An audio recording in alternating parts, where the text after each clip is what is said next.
osoboka Mukama na fixing ebya capital n'abimala ekiro kino.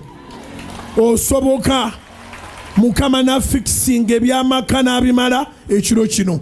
Osoboka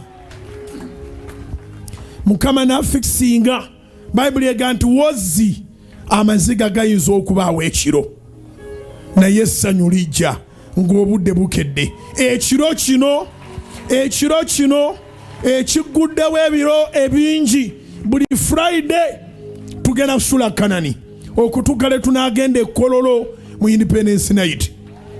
Friday eddako tugenda kusula Kanani, eriddirira eddako tugenda kusula Kanani, eryate eri mu maaso eri ye ya 26 omwezi ogwa Sebutemba ensi yonna lw'eneesula ekololo mu linnya lya Mukama Yesu.